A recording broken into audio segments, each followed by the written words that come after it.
21 people have volunteered to take a probiotic for 3 weeks. I think they're a good thing, but maybe that's just the marketing. I don't know. They'll have a controlled diet, and their urine will be tested by Imperial College scientists to see the effects on each individual. It's marketed as an improving health benefit, so I'd give it a go and see if it does improve my health.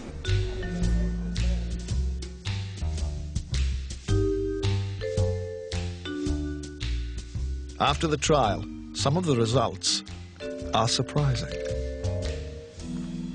This is Para-Cresol. That's actually quite an interesting compound. It's made by Clostridia in the gut. So the mauve is before and the sort of crimson is after? Absolutely right. Now, Para-Cresol is actually an ingredient of creosote. You put it on, paint it onto fences to stop wood rotting. Now, Clostridia are bad bugs. So in this particular person, the effect of the probiotic is to encourage the bad bugs, exactly the opposite of what the intended purpose was. If you look at another person here, then this shows exactly the opposite effect. So this person had a good response, right? In terms of the less of this. I never knew that I had creosote sloshing around inside me. Yes, it's amazing what we can find. Frightening thought. Yeah, and when we've done this for everybody in the study, and guess what? Some of them were good, some of them hardly did anything, and some of them were a bit on the bad side. What you've convinced me of, absolutely, is how we're all behaving very, very differently. So how is it that the manufacturers of these probiotics can say with such sureness, oh, well, this is going to do you good? Because evidently they can't really say that, can they? Well, statistically, they sort of can. If you can say, on average, people are better off, then that is a sort of legitimate claim. But what we don't know is whether or not, for you as an individual, that's a good thing, or which of the many different probiotics is the best one for you. So I could take one brand of a sort of a yoghurty drink in the morning and have a totally different response if I took another one. That's absolutely correct. But presumably I'd have to do it by trial and error. And how would I assess? Really, you have to do your own clinical trial on yourself to see whether you really do feel better. In the Imperial College trial, a few of the volunteers did feel some effects, but most did not.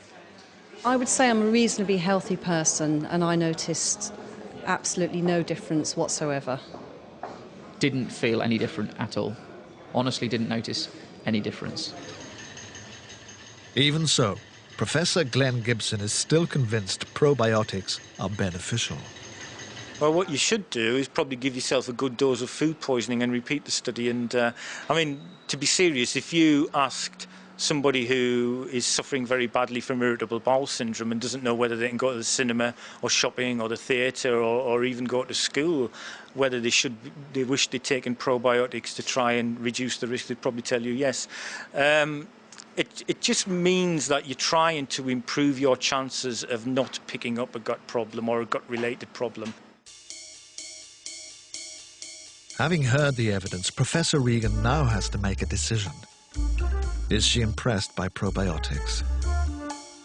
I did take on board the fact that there seems to be some evidence for some at-risk groups benefiting from a probiotic. So very young infants who've been unwell, and perhaps elderly people or people who've been hospitalised for a long time, immunocompromised. There seemed to be some evidence that it was beneficial for them. But for you and me, you I think are quite healthy. I think it's rather random. So are they in or out? No, I don't think I'd go and put probiotics inside my trolley. Not when I'm sort of what I think is fighting fit, no.